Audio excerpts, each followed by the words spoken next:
I'll let you know why I think the rest of November will be tropically active in our area. Your forecast across the Caribbean and the Bahamas starts right now. This is Meteo Mundo. Hi friends, Rusty back here at Meteo Mundo. We're your home for Caribbean weather. Nice to see you on a Sunday. Hope you're doing well. Hope you had a good weekend. Coming up in this video, we'll talk about some active weather across our area today with some areas of flooding. We'll get into what's been happening with that area, Raphael, and why I think we're going to have more tropical potential as we get towards the end of next week and where that could develop. As always, I love to hear from my Meteo Mundo weather community. I really appreciate you guys. You truly are the heart of this channel. Let me know in the comment section below where you're viewing from, what the weather has been like in your area. Let's get started with some of that active weather across the area on this Sunday. Broad trough situated over the greater Antilles, not moving very quickly, continuing to pound places like Puerto Rico and the Dominican Republic, with some heavier rain for portions of the U.S. and British Virgin Islands and Haiti for today. But again, because this is not moving very quickly, we've had spots of excessive rainfall. We've had some flash flood advisories in effect for portions of Puerto Rico earlier today. The flood watch continues until tonight. Hopefully, though, we are winding down some of the heaviest rain across this area, but it's been a very cloudy, it's been a very wet day across Puerto Rico and the greater Antilles in general. This is the live look to the radar out of Puerto Rico at the hour. Again, spotty rain right now across the island, a little bit more concentrated on the southwest side from Ponce on over towards the Yauco area there to the far southwest side, with a little bit of a breeze from here and there and from time to time, but we're drying out a bit as we speak. There's been pockets of heavier rain over the eastern sides of the Dominican Republic towards Punta Cana and La Romana at the hour as well. Big batch of rain sits well off of the southern coastline of Puerto Rico. Hopefully that'll dissipate before it works its way back in. And then we've had scattered showers across portions of the U.S. and British Virgin Islands from time to time today. So highest concentration of rain has been over Puerto Rico and the Dominican Republic, with pockets of heavier rain in other areas from time to time. And again, we've had some gusty winds, 20 to 25 miles an hour. Now here's the situation. This area is not going anywhere. We have, if you look, a tropical wave that's moving across that area. We have that other trough. Now that's not going to develop, all right? It is going to bring a little bit of wind to the Bahamas and the Turks and the Caicos, but it's not going to develop. But this is just a lot of unstable air, a lot of turbulence in the atmosphere, still a ton of tropical moisture, even though we're in November. And because these features aren't moving quickly, you get these areas that just sit under them for days and days, and that's what I expect for this area at least through Tuesday. So we can't rule out additional potential flooding for Haiti, the Dominican Republic, Puerto Rico, the Virgin Islands, potentially even the northern side of the Leeward Islands with this unsettled weather.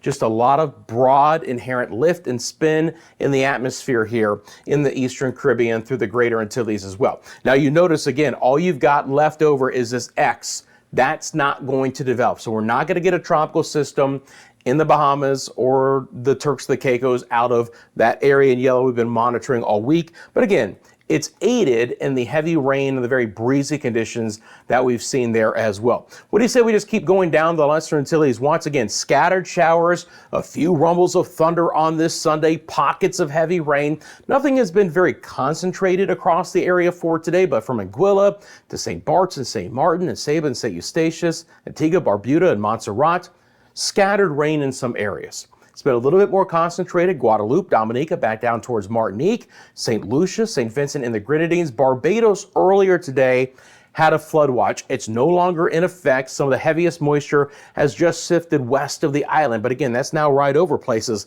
like Martinique and St. Lucia, St. Vincent and the Grenadines. Again, you live in these areas that I mentioned. Let us know in the comment section below what's been happening in your area. A couple of spots have received 2 to 3 inches of rain. That's 50 to 75 millimeters as well. And now some of this is beginning to build south into Trinidad and Tobago as well. We're late on this Sunday. They're picking up some showers and some thunderstorms as as well. It's been relatively quiet in Nueva Esparta on this Sunday. We've had a few brief showers as a possibility, especially at Aruba and Curacao for today. A little bit of cloud coverage to kick off our Sunday, but relatively speaking, we've been dry. Right now, this is what I'll be monitoring and how this tries to kind of shift off towards the west and what kind of moisture that might bring into eventually the central and the western sides of the Caribbean as we move through the week. Want to mention there's a few showers and storms right now on the southeast side of Cuba, but that's not actually been the big story there today. They had a massive earthquake earlier this morning just off the coast of Puerto Rico, a 6.8 there. Just off of the coastline of Puerto Rico, west of Santiago de Cuba, with several other fairly significant earthquakes and many aftershocks. If you live in this area and you felt the earthquake, let us know. If there's been any damage reported in this area, let us know as well. I doubt it would have felt as far south as Jamaica, but a 6.8 is pretty darn massive there on the Richter scale, and Santiago de Cuba has had some pretty gusty winds and a few downpours. It's been a nice Sunday across Jamaica for the most part here. We've just starting to see an isolated storm develop there near the Montego Bay area. Might run some folks in a little bit early on this late Sunday afternoon, but relatively speaking, we've been quiet. You can see again, there's actually a fairly broad spin here in the atmosphere. If I show you the water vapor imagery out of the western side of the Caribbean, it's slightly drier air mass. So outside of Costa Rica and Panama, which continues to get some heftier showers and storms, we've actually had a little bit of drier air sneak in on the southeast side of what was Raphael. Now we could kick up a couple of showers over the Cayman Islands as we roll through this late Sunday. Few passing showers for Bracken, Little Cayman, and Grand Cayman, but you notice that it's been a relatively quiet day. Nicaragua, Honduras, Guatemala, and Belize up towards Quintana Roo. What is also some great news is what's been happening with Raphael. It's done. It's a post-tropical storm at this point in time. It did exactly what I was hoping it was going to do. It got into the central Gulf of Mexico and encountered significant wind shear, a little bit cooler sea surface temperatures, and some drier air, and basically evaporated in the middle of the Gulf, not affecting any other landmass, okay? So post-tropical system could kick up a little bit of breeze. It's kicked up surf and sea conditions, but there's no big impacts coming from anyone. And I remind you, Raphael was a major hurricane and still a high-end Cat 2 in the southeast Gulf of Mexico. And so to get this storm to avoid any other significant impacts across the Gulf Coast or Mexico was really a blessing, because it could have been yet another big impact for some areas. But thankfully, conditions there were just much more unfavorable compared to what it did and developed in the Western Caribbean. Let's get into the forecast, friends. As we do so, thank you for liking the video. Thank you for subscribing to Meteo Mundo. Again, you guys really are the heart of the channel. We need your support. Those subscriptions, clicking the like button right now, gets more eyes on the channel, gets us more views, which helps us out, and we need to continue to grow. We appreciate that. Thank you for sharing this with your family and friends. And of course, you'll find ways to support the channel in the description below in other ways that you know how you can support creators here on YouTube. So let's get into the forecast. Here's how I expect the next week to play out. This is not going to be a problem. Raphael is no longer a problem. This area is going to continue to plague portions of the greater and lesser Antilles with some potential heavier rainfall, but that's not going to be the area that could potentially develop into a tropical system. Still going to be some more immediate impacts here. Once again, it is the Western Caribbean that we have to watch out for, especially by mid to late week, for signs of potential tropical development. Yes, it's the same areas as Helene and Nadine and Raphael on the eastern side of that Central American gyre, which is still this inherent spin which sits over the Central American area this time of the year, okay? The European model, right, in the 7-day time frame shows you the area of potential development. Now, obviously, it's 100% with Raphael, but we don't have to worry about that anymore. But when we look at this, the European model says there's a 70% or higher chance of a tropical depression forming in the Western Caribbean over the next 7 days. So let's see how this plays out. We'll actually start off with the GFS, show you guys plenty of models here. Let's loop this up and see how this goes. Again, we still have very turbulent air in the Caribbean In portions of the Western Atlantic, we've had a lot of wind in the Western Atlantic.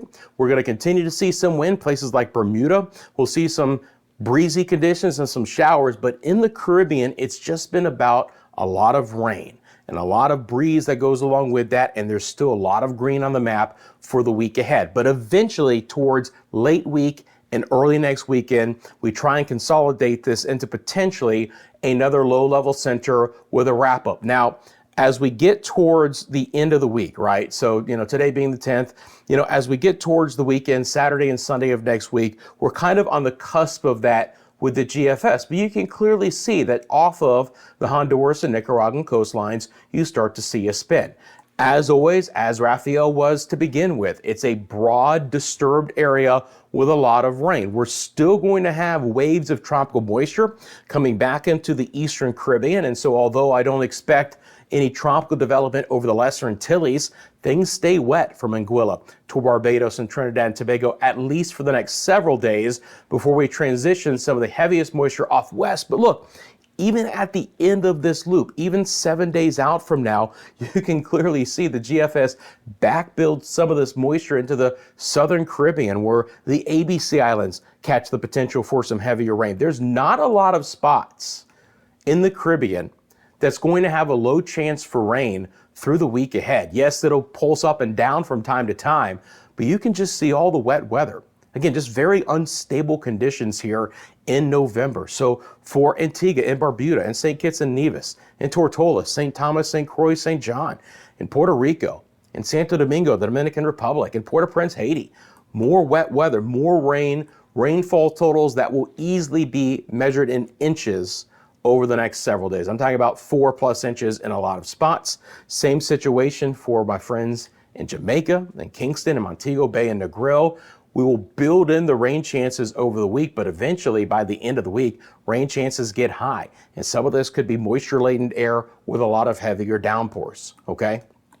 So that's the overall situation, but on top of things, we start to potentially wrap up a system here. A couple of things I want to show you on the GFS model. Before we move on, we'll get into the winds. Now, these are your surface-based winds, right? So this is not gusts. This would be truly what is happening at the surface on the GFS. I want to point out that even though I don't expect a lot of rain for the Northwest and the Central Bahamas, get ready for more wind for Walker's Key and Freeport and the Abacos and Bimini and Nassau. You can see those colors there on your screen in those purples and pinks and even a little bit of white. That's 20, 25 miles an hour. We'll have to see if there's the opportunity for some gale conditions to continue to develop in those areas. Again, fresher winds coming back in midweek. There is a large mid-latitude cyclone, and I mentioned this before, coming off the east coast of the United States and kind of moving even towards eastern Cuba. That's going to freshen up the winds and a lot of swells across the United States East Coast, Bermuda, and portions of the Bahamas, so keep that in mind.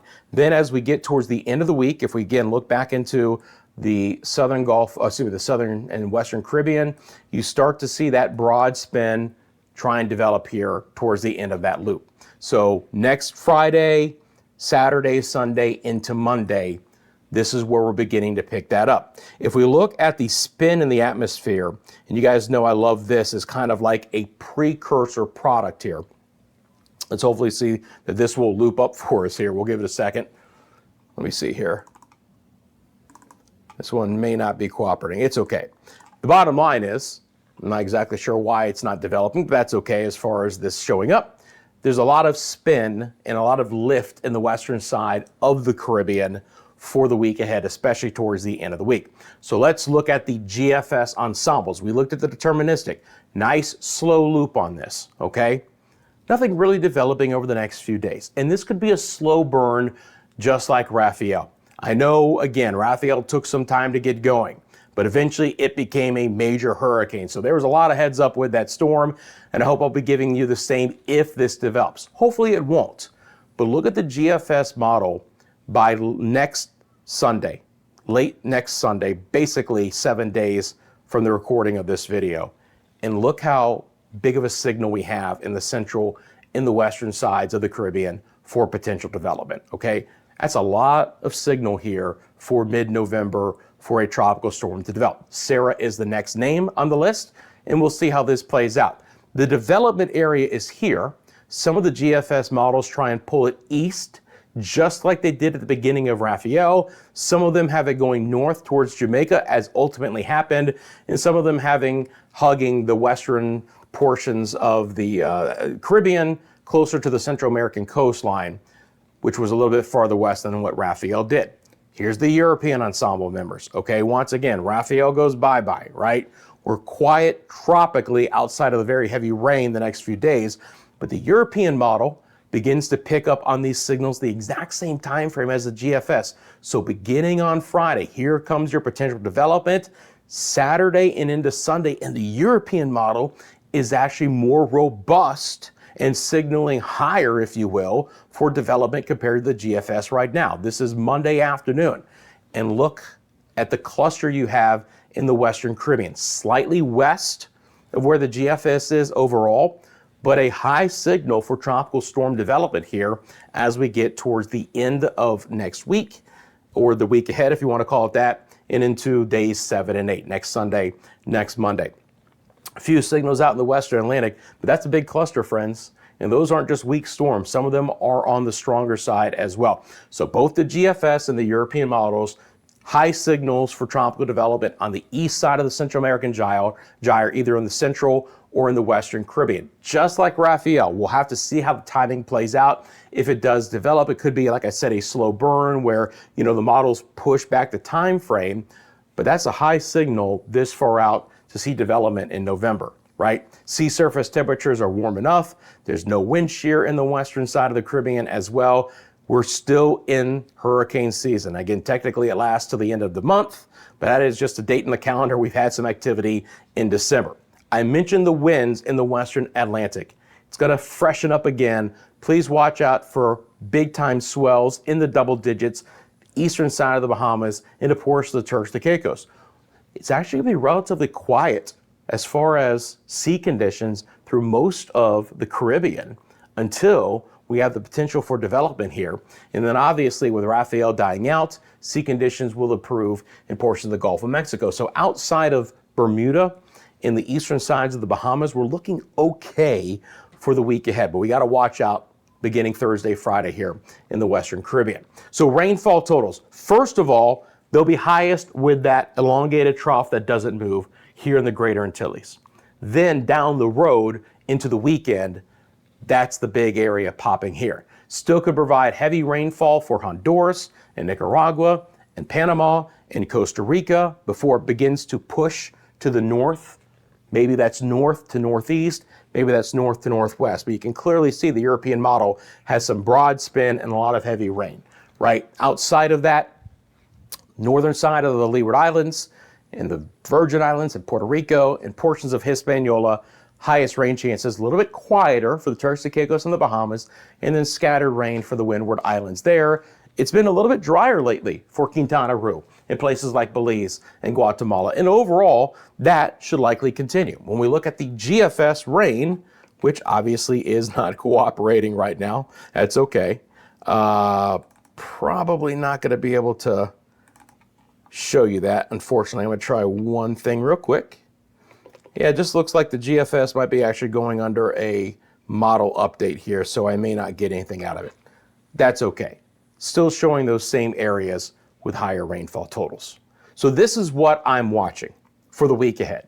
The potential tropical development in the Western Caribbean over the next 7 days. If you live in places like Puerto Rico, the Dominican Republic, and Haiti, be prepared for the highest opportunity for heavy rain and potential flooding. There are other areas that will have that possibility. Portions of the Lesser Antilles as well would be included in that, okay? And then down the road, we'll see how that system developing in the Western Caribbean could help to produce higher rainfall totals in those areas. Look for the strong winds, close to gale conditions in the Western Atlantic to kick up the surf and sea conditions, and then just overall a very unsettled weather pattern all the way through late November. We've gone out 7-8 days from here, but some of the extended models just continue to keep this a very turbulent time in the Caribbean and the Bahamas through late in the month. We'll take it week by week, if you will, but I still expect areas of at least heavy rainfall, if not tropical development through the end of the month. Friends, I appreciate you guys. Thank you for following us across all social media. We have an Instagram page. You can find us on TikTok where we do some exclusive content, X, Facebook. You want to send me a picture or video in your area, I love those. It's myMediaMundo@gmail.com. You have a specific question about the forecast, drop it in the comment section below while you're down there. Thank you again for liking and subscribing to this video and to this channel. Friends, you have a great rest of your Sunday. I'm back tomorrow with the latest. Until then, I'll see you soon right here at Meteo Mundo.